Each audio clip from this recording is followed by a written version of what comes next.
बहरागोड़ा के कोसाफलिया गांव में शुक्रवार सुबह से ही सभी को एक ही पल का इंतजार था कि कब देश के लिए शहीद होने वाला स्वर्गीय गणेश का पार्थिव शरीर गांव पहुंचे और उसका अंतिम दर्शन हो सके।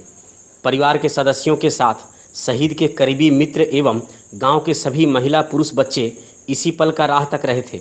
जैसे ही पार्थिव शरीर गांव पहुंचा, लोगों की आंखों में आंसू छलक आए। उन्हें यह विश्वास ही नहीं हो रहा था कि कल तक गांव में रहने वाला, सभी के साथ मिलकर रहने वाला एक बालक गणेश इतनी जल्दी हमें छोड़कर जा रहा है। गणेश की शहादत पर सांसद विद्युत वरण महतो, उपायुक्त रविशंकर शुक्ला, शहीद के बड़े भाई दिनेश समेत अन्य ने गर्व तो महसूस किया, परंतु इस घटना से यह लोग भी काफ़ी मर्माहत हैं। सुने क्या कहा सांसद, उपायुक्त एवं बड़े भाई ने।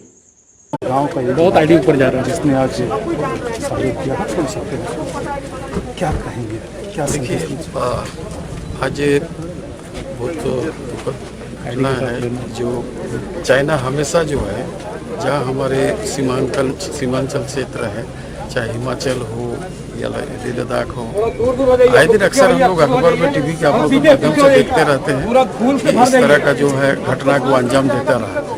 लेकिन इस बार जो है हद के पार कर दिया, जवाब भी दिया। आज हमारे उन वीर शहीदों को मैं कोटि कोटि नमन करता हूँ जो अपनी मातृभूमि की रक्षा के लिए अपने जीवन को निछावर कर दिया, वीर गति प्राप्त किया।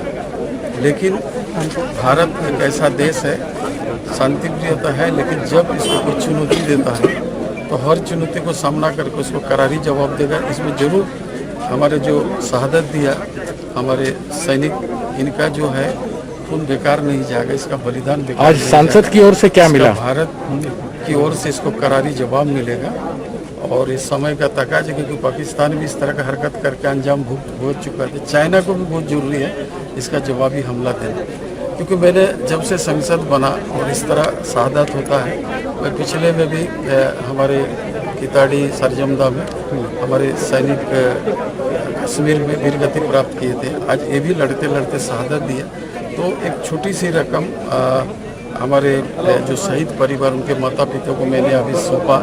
1 लाख रुपया अपना जो मानदेय है तनख्वाह से हम 1 लाख रुपया देने दिए ताकि उनका कुछ दिक्कत ना हो। और साथ में क्या दिया? उस दिन हम आए थे तो देखे कि बोला कि घर में थोड़ा सा और भी राशन पानी का ये दिक्कत हमने देखा, अनुभव किया। तो आज जो है 10 बोरा चावल, 1 बोरा आपका दाल और आलू दिए ताकि तत्काल परिवार में किसी तरह का और दिक्कत ना हो।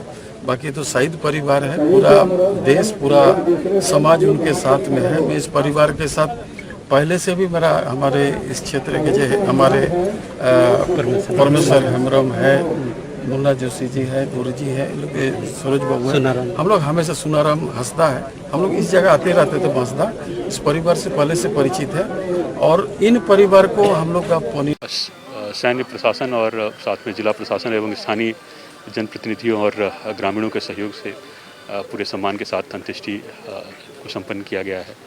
और इनके जीवन और साथ में जो संदेश इन्होंने दिया है वो हम सभी लोगों के लिए काफ़ी प्रासंगिक और महत्वपूर्ण है।